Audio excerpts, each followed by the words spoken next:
Roma Wines present Suspense.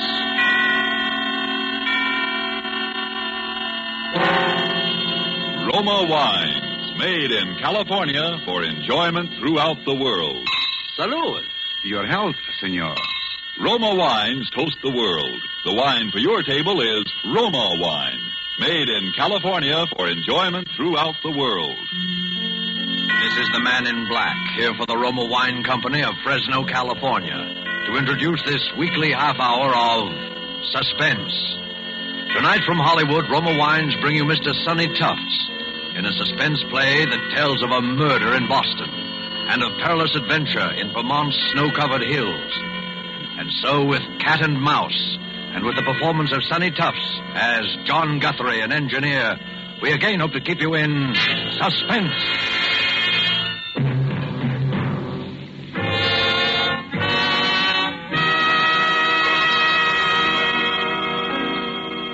W1QXL, W1QXL, W1QXL. This is W1 RBX calling W1QXL, W1QXL. This is WIR, Montcar, Vermont, calling and standing by.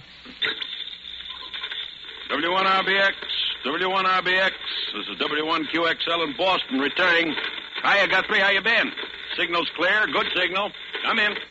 W1QXL, W1QXL, W1RBX back. Hello, Lockwood. I'm fine. Signal's good up here. I got lots to tell you. Been trying to get in touch with you for the last couple of hours. Where you been? Out to dinner with Valentine? Go ahead. Sorry, Guthrie, I haven't seen Val today. She hasn't answered her phone. Guess she's awful tired of picking it up and hearing me on the other end proposing. Anyhow, I've been working hard. Oh, had a little excitement here at the laboratory an hour or so ago. Thought we had a prowler on the grounds. But guess it was a false alarm. Nerves, I guess. What's your news, Guthrie? I've got a bit for you myself, but let's hear yours first. Go ahead. Okay. Well, as far as I'm concerned, kiddo, you can set up a date for demonstration for the Army Signal Corps and the Naval Ordnance people just as soon as you like. We're in the clear now for keeps.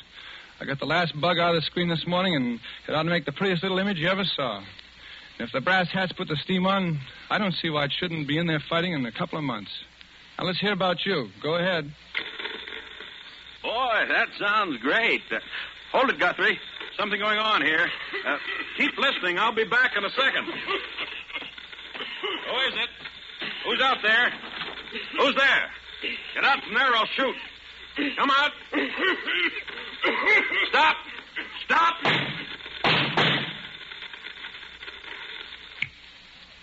What is it, Lockwood? Howard, what's the shooting? Is that you coughing? Lockwood, is that you? Go ahead. Hello. Hello, Guthrie. I saw him that time. Almost got him with my rifle. Wonder what that guy can want. Well, I know one thing he's got, and that's a sore throat. Boy, did you hear that cough? Go ahead. I'm worried, Lockwood. Somebody must be getting wise to what we've got. We'd better arrange for more protection around the lab. Well, you've heard my say of it.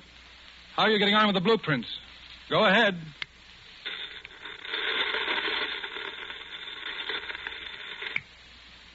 Did you hear me, Howard? Go ahead. W1QXL, W1QXL. What's happened? Come back in. Go ahead. Hello. This is W1QXL. I'm going away. I'm going skiing. I'm going skiing up in Sunbury, Vermont at the Phoenix Hotel. The Phoenix. Have you got that, Frank? Frank. What's all this about you going skiing? You've never been on skis in your life. Besides, I'm coming up to see you, and it's important. We'll get together now on the blueprints, okay? At the Phoenix Hotel. Go ahead, Frank. What's this gag calling me Frank? What's going on? I hear voices behind you. Sounds like interference. You all right? I say, are you all right? I'm leaving here for Boston in the morning. I'll bring the whole works. No, don't. And don't contact Val. If anything happens to me, the man with the cough. The man with the cough. The cough. Lockwood, what's up? You still there? Come in, Lockwood. Lockwood, come in. Lockwood, go ahead.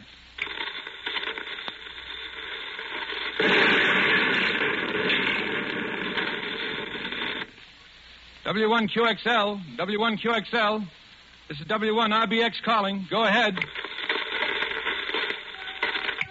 W1QXL. W1QXL.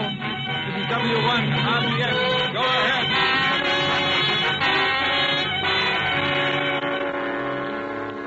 Tonight for Suspense, Roma Wines bring you a star, Mr. Sonny Tufts, whom you have heard in the prologue to Cat and Mouse by Hugh Pentecost. Tonight's adventure in Suspense.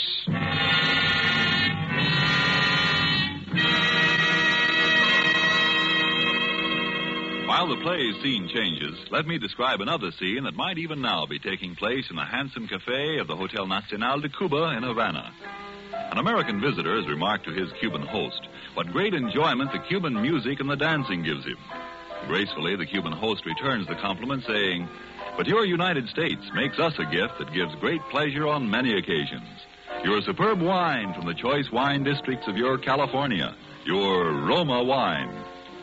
Yes, for a wine to give great enjoyment, it must have greatness of character, and it's this that has spread the fame of Roma wines to other lands. Why, otherwise, would these countries import Roma wines to be enjoyed as a rare luxury?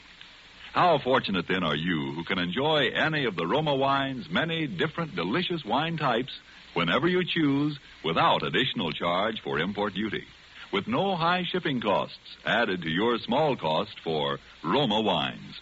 Yet here is a quality so high it has won international recognition. Quality coupled with cost so modest that Roma wines are America's largest selling wines. Why not make your own taste test of these good Roma wines and discover for yourself the fine wine qualities acclaimed by wine experts of many lands? I'll spell out the name for you. R-O-M-A. Roma wines, made in California for enjoyment throughout the world. And now it is with pleasure that we bring back to our soundstage our star, Sonny Tufts, as Engineer John Guthrie in Cat and Mouse, a tale well calculated to keep you in suspense.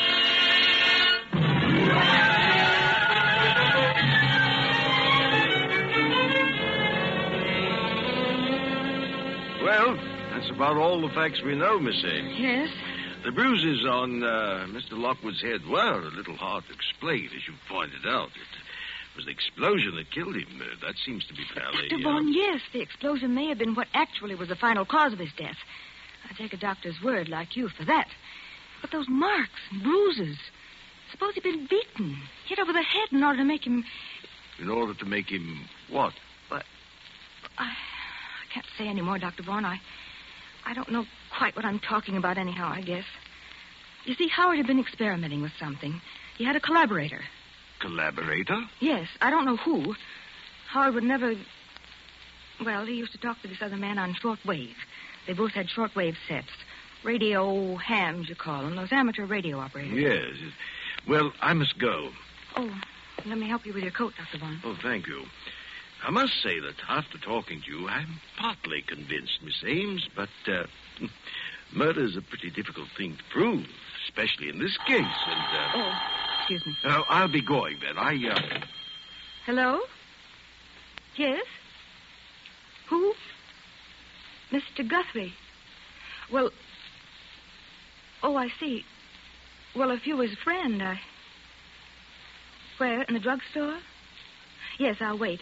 Just come right up to apartment 15E. Yes. Goodbye. Thank you again for your trouble, Dr. Vaughn. Well, please feel that you can call... Oh, I'll get you some water. No, don't bother. Too many cigars. The bad larynx. I'm awfully sorry. I'll say goodbye. Sure you're all right? No, it's perfect. Don't worry. I'll keep in touch with you, Miss Ames. Yes. Well, goodbye now.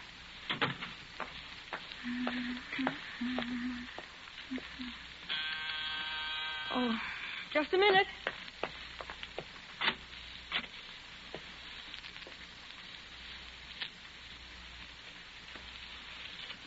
Hello. You must be Valentine Ames.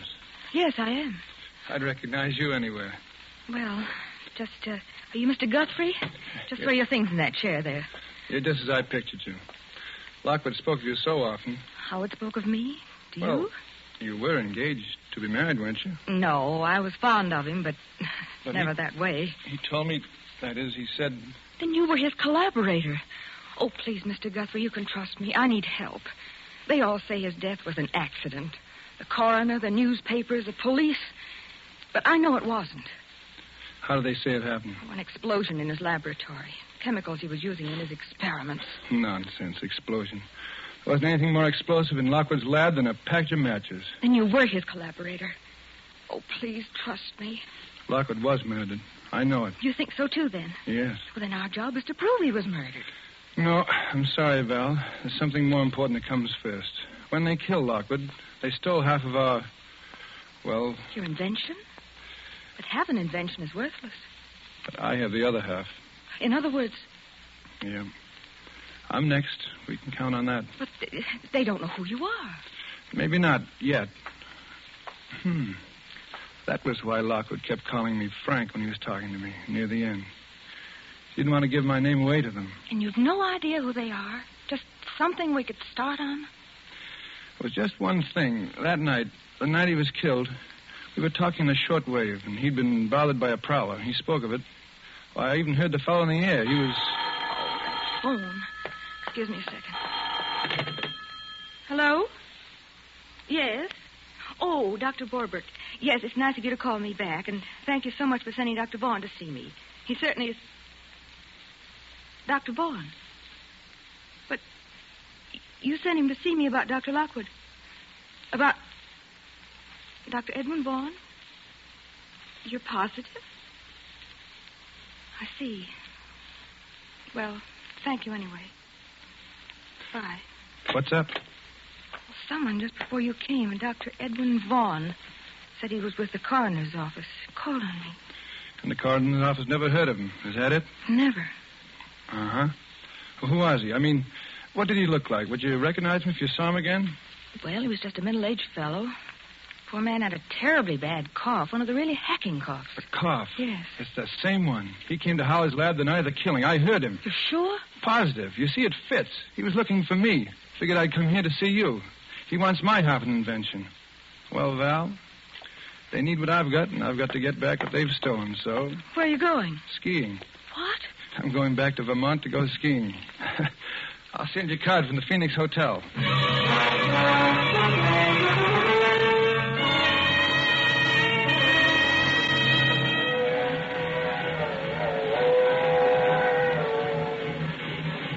Next up is Sunbury, Vermont. Sunbury. Bring me an orangeade, Porter. Well, hello. You're new up here. Beg your pardon? You're going to the Phoenix Hotel, of course. Get so you know a skiing fan when you see one. I know most all the Phoenix crowd. This must be your first trip to the Phoenix, huh? Yeah, it is. Name's O'Brien. John Guthrie. Oh, excuse me. Do they serve drinks in this lounge car? Yes, they do. Yeah, you're new, too. Well, yes, I've only been in the States a few weeks. Oh, no. I mean new to our weekend skiing contingent. Skiing contingent? Yeah. Oh, yes. I'm O'Brien. This is Mr. Guthrie. What'd you say your name was? Well, I'm... Thanks, Porter, thanks. And bring me a couple more cigars, will you? Here, take one of mine while you're waiting, Mr. O'Brien. Oh, thank you. Now, that's what I like about the Phoenix crowd. They're sociable. Everybody pals with everybody else. Sounds very pleasant. Yes, I suppose so. Well, well, anyway, you wait. By Monday, everyone in the place will be calling you by your first name. Oh, really? Well, I guess I'd better be getting back to my compartment. Very happy to have met you, gentlemen. See you later. Weird duck. Unsociable like. Now, I always say, you take a fellow that won't mix. Be quiet a minute. What's the matter with you, Mr. Guthrie? You look like you'd seen a ghost.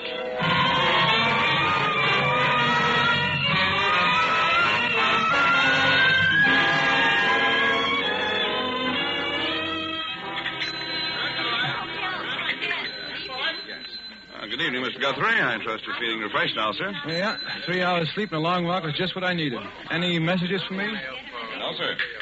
Good evening, Mr. Mr. O'Brien. Hello there, hello. Ah, there you are. I've been looking for you everywhere. Want to introduce you around to some of the folks here. Well, thanks, Mr. O'Brien. I would kind of like to get acquainted. Why, sure. Be sociable. You see the old lady in the wheelchair? That's Mrs. Garvey. Mrs. Garvey, eh? Yeah. They're new here, too. Legs paralyzed, poor soul. Always sits and knits. The husky man's her husband. Well, hello there, folks. Hello, Irishman. Well, Feels good here. so you're our newcomer. Only one of them, yeah. And this sweet soul, Mr. Guthrie, is Mrs. Garvey. Excuse my not shaking hands. I'm all tied up in this ball of wool. When you can't walk, you compensate by keeping the hands over busy. Well, it's very considerate of you to make me feel at home here, Mrs. Garvey and Mr. Garvey. Surprised a strong young man like you isn't in the Army. Really, Daddy, you have to excuse him, Mr. Guthrie. Nosy and fresh. Well, there's no harm done. See, I'm an engineer, and they've deferred me. Theory is I'm doing my share as is, I suppose. Yeah. I'm a promoter myself. Here, Daddy. Hold out your hands. That's it. Now, don't wiggle or my wool will slip. And I'm not in the Army because I'm too old. Took advantage of the over 38 law. I'm 59. He's a card, isn't he? Sure is. Just what is a promoter, Mr. Garvey? Careful, Daddy. Those knitting needles almost stuck you then. They're special needles, Mr. Guthrie. Sharp. Why, they could cut ice or pierce wood. Or kill a man. Yes. Yes, I'll be careful, Mother. So you're an engineer, Mr. Guthrie. I knew an engineer. Fine boy. Oh, I remember him. He was a dear boy. Anybody I know? No. I thought I'd try to get him to come up here. Was working on an experiment I was very much interested in. He wouldn't do business with me, though. Yeah? Now, bring your hands together, Daddy. That's a good boy. Fine. Daddy has such big, strong hands, yet they're so gentle. Well, the boy's dead now. Met with an accident, I think. Really? What did you say his name was? Howard Lockwood. Yes, Lockwood. He had a collaborator I've been trying to locate. He and I could really have a long talk. Say, by the way, Guthrie, have you seen that bird, the unsociable one we came up in the train with? No, I haven't. He's probably a big businessman. He seems so nervous. I tell you, it doesn't pay. Be sociable. Business can always wait. Definitely. When I see how little you fellas get out of life, I thank heavens I had the sense to retire. How long have you been retired, Mr. O'Brien? Be 4 years in June. Mm-hmm. You were in business for yourself? No, I was a professional man. Oh, I see. Medicine? No, detective. I was with the FBI.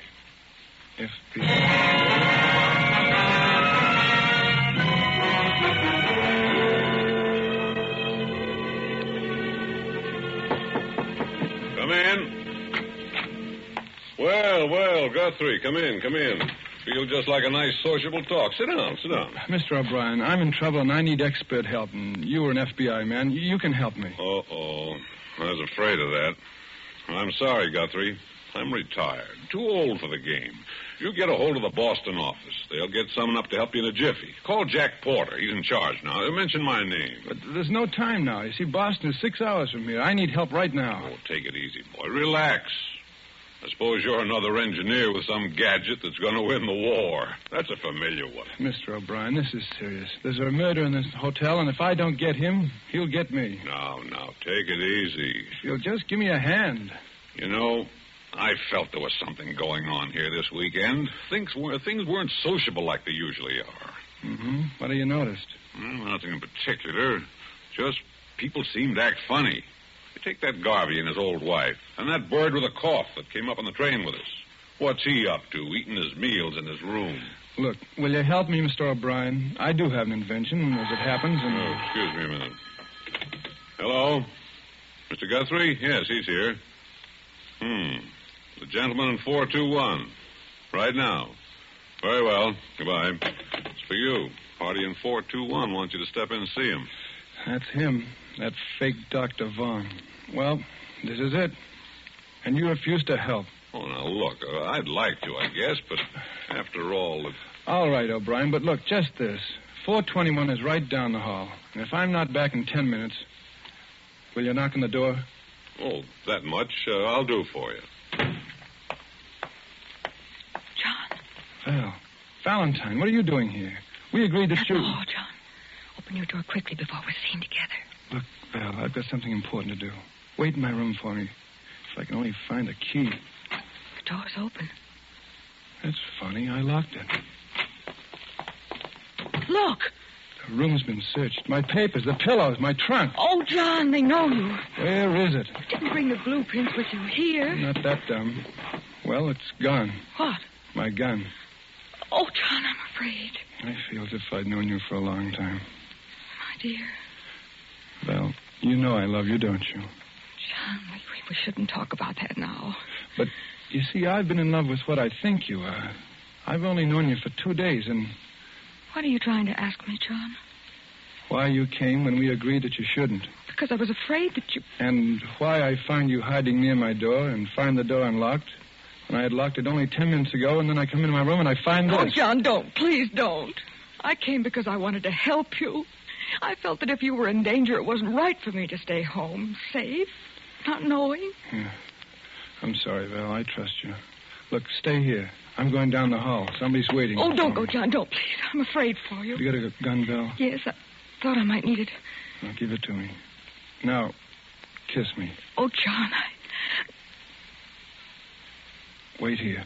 If I'm not back in 10 minutes, get the police. Where are you going? Room 421.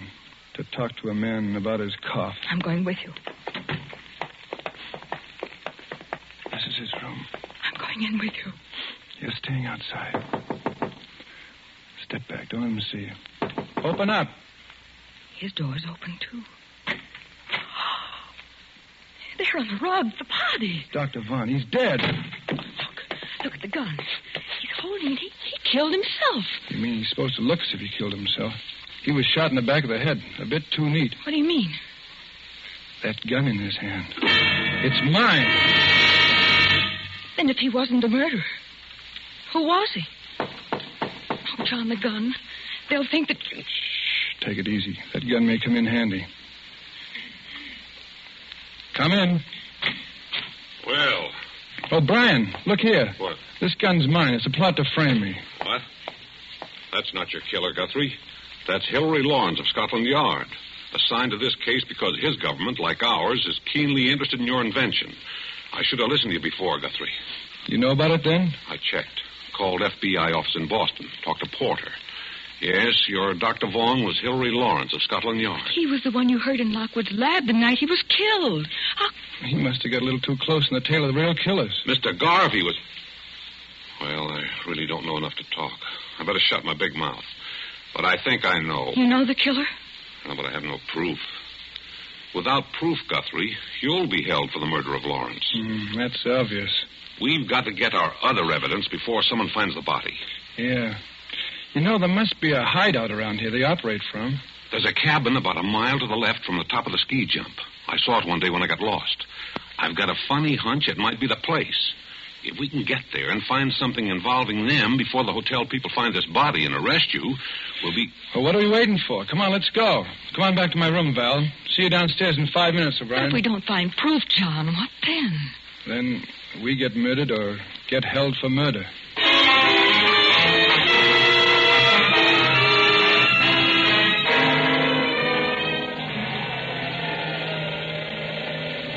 The cabin's dark. Yeah, one of these keys must fit. Ah, that one does it. Softly now. Mr. Guthrie, I'll take Miss Ames's gun. You're too impulsive. Thanks. Well, there's no one here. Draw the shade, please. I better keep a lookout on the road. Someone may come. That's a good idea. Now, this is what I call a real sociable evening. Look, a note. And it's addressed to me. Well, we're in the right place then. Read it. Guthrie, 200,000 in cash for your blueprints, and you can get the cash first, wherever you designate, with no questions asked as to what government gets them. Why those... Calmly, my boy. You don't have the prints here, do you?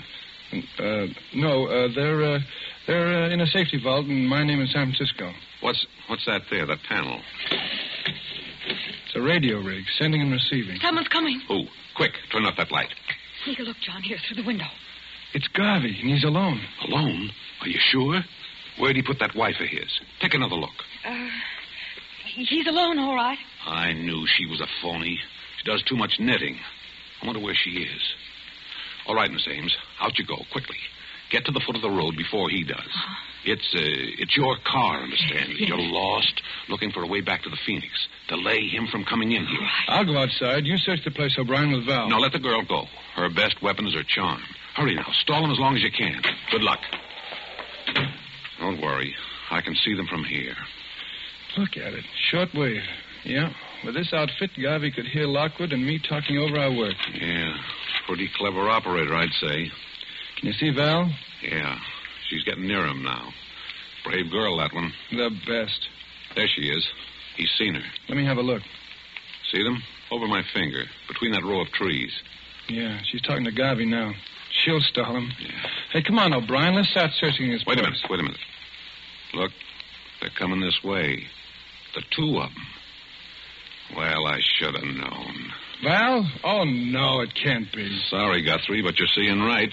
The girl's with Garvey. But she loves me. I know it. She's honest. I swear it. They're coming up the path. You stand behind the door. I'll stand up on the balcony and cover them from behind with a gun. You all set, Guthrie? All set. You spring out on them as they close the door, and I'll cover you from here.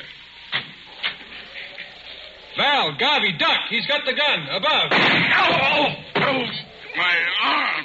O'Brien! All of you reach. Don't stoop for that gun, Guthrie. Up with your arms. The three of you are going to join the late Mr. Lockwood. The girl and Mr. Garvey of the FBI who poked his nose in a book too far. You're out of your mind, O'Brien.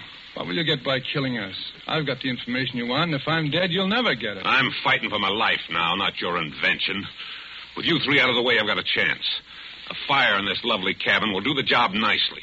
Now get into that closet, all of you. Get started. You're missing one, O'Brien. My wife. I'm not worrying about that old... Drop your gun, Mr. O'Brien. That point you feel in your back is my knitting needle. Drop it. Remember, it can crack ice, pierce wood, or kill a man. Okay, Mrs. Garvey. Certainly nice to see you again. Nice job, Guthrie. You tipped us off just in time. Sit down, Mother. You look tired. You must be standing behind the kitchen door for an hour. Look here. Just be quiet, Mr. O'Brien. Formerly of the FBI. Kicked out for improper conduct, he was. The service has had its eye on you ever since, my friend. Yeah, you see, you made a slight error, O'Brien, when you said you'd call the porter of the Boston FBI office. The outgoing lines from the hotel have been out of order since 5 o'clock. Oh, your arm, Daddy. Here, let me bandage it. You better get going and have it looked after. Oh, it's bleeding. I think I'm going to faint. Faint ahead, Val. I got a pair of arms that aren't doing a thing.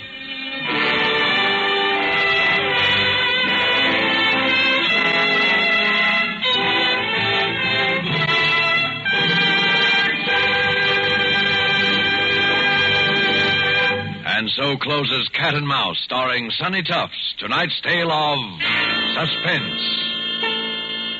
Mr. Tufts appeared through the courtesy of Paramount Pictures and will soon be seen in the Paramount picture, I Love a Soldier. Few spots in the globe boast the unique and perfect combination of nature's gifts, which makes possible truly good wine. Wine which the whole world can enjoy. But wine experts will tell you that among these fortunate spots, none can surpass the vineyards of our own California. From these renowned California vineyards come Roma wines. Wines so perfect in flavor, so delightful, that they are enjoyed in many countries of the world. To us in America, Roma wines are an everyday treat, for we may buy them at an astonishingly low price, since we pay no import duties or expensive shipping costs. Do you enjoy a delicious tangy sherry? Well, tomorrow treat yourself to a glass of Roma California sherry. We're sure you will agree that you have never tasted finer. With your first sip, you'll understand why Roma wines are America's largest selling wines. I'll repeat the name, R-O-M-A, Roma wine. Tomorrow, ask your dealer for your favorite type of Roma wine, made in California for enjoyment throughout the world. This is Sonny Tufts, and I hope you enjoyed our suspense play this evening. I know I had a good time. I'm looking forward to next week's show, and I know you must be, when that remarkable actress, the Academy Award winner, Madame Katina Paxino, will be the star of Suspense. Suspense is produced and directed by William Spear. Next Thursday, same time, you will hear Katina Paxino in Suspense. Presented by Roma Wine. Made in California for enjoyment throughout the world.